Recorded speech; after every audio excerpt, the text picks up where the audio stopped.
하박국서 2장 1절부터 4절 말씀으로 기다리라 반드시 응하리라 기다리라 반드시 응하리라는 제목으로 하나님의 말씀 증거하겠습니다. 지금은 평창 동계올림픽 기간입니다. 2002년 월드컵 이후로 전 국민의 관심을 받고 있는 행사입니다. 스키, 쇼트트랙, 아이스하키 등 다양한 종목에서 각 나라에 속한 다양한 선수들이 메달 경쟁을 하고 있습니다. 종종 우리나라의 금메달 소식도 듣고 있습니다. TV 중계 방송이나 스포츠 뉴스 시간에 금메달을 목표로 뛰는 선수들의 모습 속에 기쁨을 보게 될 것입니다. 한편으로는 그 선수들에게는 걱정과 두려움이 공존할 것입니다. 저희들보다 더 크게 다가올 것입니다. 실수하면 어떡하나, 반칙이나 실격하면 어떡하나, 경일 당일 컨디션은 잘 유지될까, 부상당하지 않을까 등 많은 두려움과 걱정 속에 경기를 치르게 될 것입니다. 그리고 2월달, 특히 2월 말은 많은 학생들에게도 새 학년, 새 학기에 대한 걱정과 두려움이 있을 것입니다. 과연 이번 학기는 좋은 사람들과 만날 수 있을까? 좋은 학점을 받을 수 있을까? 등 많은 두려움과 걱정 속에 새로운 개강과 새로운 계약을 기다릴 것입니다. 그 외에도 우리가 살아가는 가정과 학교, 직장, 그리고 교회에서도 두려움과 걱정을 느낄 수 있을 것입니다. 많은 두려움과 걱정 속에 우리는 우리 스스로가 무너질 것이라 미리 좌절하고 있을지 모릅니다. 우리가 약해지는 모습을 볼 것입니다. 하지만 우리는 이겨내야 합니다. 그리고 이겨낼 수 있습니다.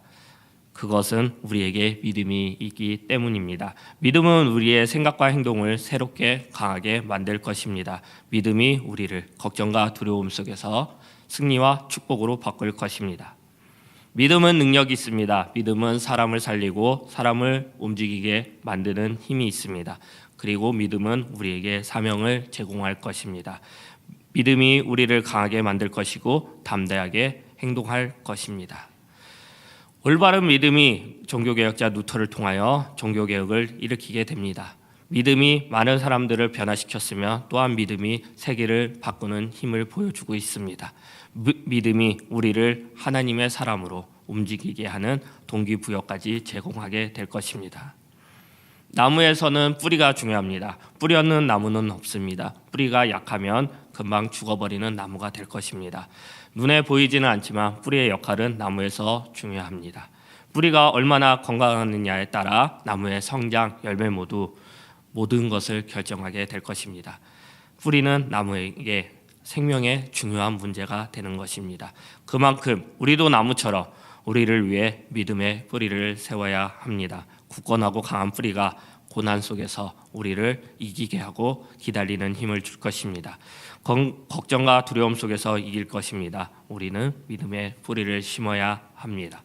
우리는 믿음의 뿌리를 만들어야 합니다. 그러면 우리가 어떻게 해야 할지 성경 본문 말씀을 통해서 두 가지 살펴보겠습니다. 첫 번째는 우리는 말씀과 함께 해야 한다는 것입니다.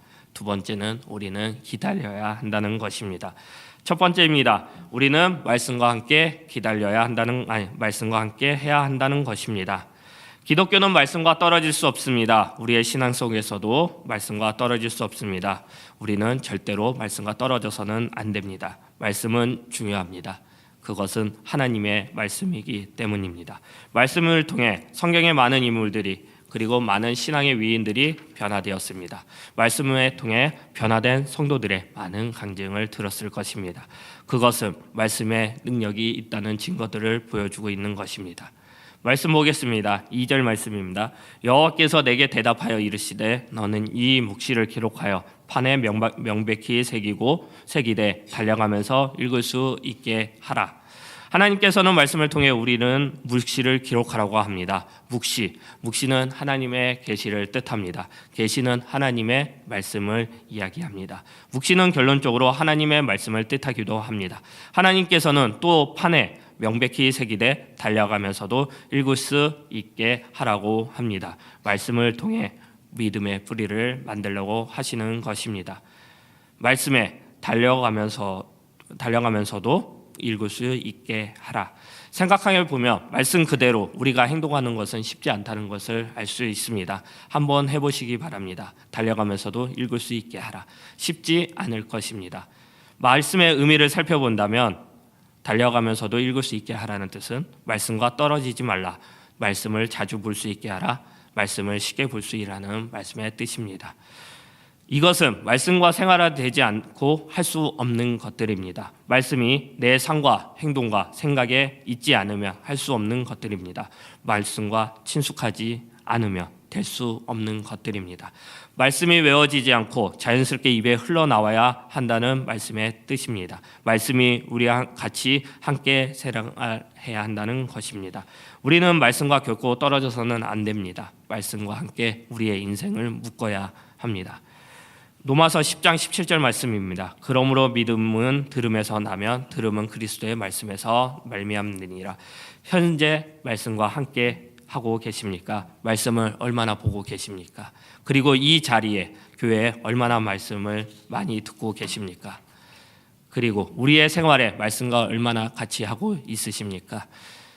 말씀과 생활할 수 있도록 준비해야 합니다. 노력해야 합니다. 말씀과 함께할 때 공과고의 하나님을 체험하실 것입니다. 하박국 선지자의 이름처럼 하나님께서 우리를 안아주실 것이고 꽉 껴안아 주실 것입니다. 이것은 말씀과 함께할 때입니다.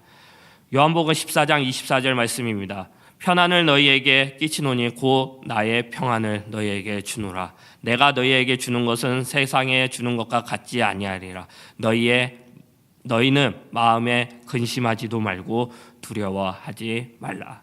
하나님께서는 우리에게 평안을 줍니다. 세상과 주는 것과는 다른 것입니다. 걱정과 두려움 속에서 이길 수 있는 것입니다. 말씀과 함께해야 합니다. 그렇게 하게 될 때 우리의 믿음의 뿌리가 건강하고 강하게 만들어질 것입니다. 하나님께서는 우리와 함께 하실 것입니다. 두 번째입니다. 우리는 기다려야 한다는 것입니다. 우리가 기다림 속에서 우리 믿음의 뿌리를 굳건하게 할 것입니다. 기다림은 중요합니다. 기다림은 신앙이기 때문입니다. 3절 말씀입니다. 이 묵시는 정한 때가 있나니 그 종말이 속히 이르겠고 결코 거짓되지 아니하리라. 비록 더딜지라도 기다리라. 지체되지 않고 반드시 응하리라. 정한 때가 있나니 그 종말이 속히 이르겠고 결코 거짓되지 아니하리라. 모든 역사는 하나님의 계획 안에서 진행합니다. 시간 또한 하나님의 계획 안에 있습니다. 하나님의 뜻이 있습니다. 하나님은 완벽하고 거짓이 없습니다. 하나님은 우리보다 크고 넓으신 분이십니다. 하나님의 사랑과 은혜 속에서 우리는 항상 살아가야 하는 것입니다. 생각해보면 하박국 선지자가 원하는 때, 원하는 방식, 정한 모습이 있었을 것입니다. 하지만 하나님은 하박국 선지자에게 하나님의 때, 하나님의 방법으로 일하실 것을 말씀하십니다. 우리도 원하는 때, 원하는 방식, 정한 모습으로 살아가서는 안 됩니다. 우리는 우리의 시간으로 살아가서는 아니 되는 것입니다. 순종하며 믿으며 살아가는 것입니다. 하나님은 선하고 의로운 분이시기 때문입니다. 다시 말씀 보겠습니다. 3절 후반절입니다. 비록 더딜지라도 기다리라. 지체지지 않고 반드시 응하리라. 하나님께서는 우리에게 강하게 말씀하십니다. 기다리라. 그리고 반드시 응하리라. 하박국은 하나님을 이해할 수 없었습니다. 유다보다 더 악한 바벨론을 사용하신다는 것입니다.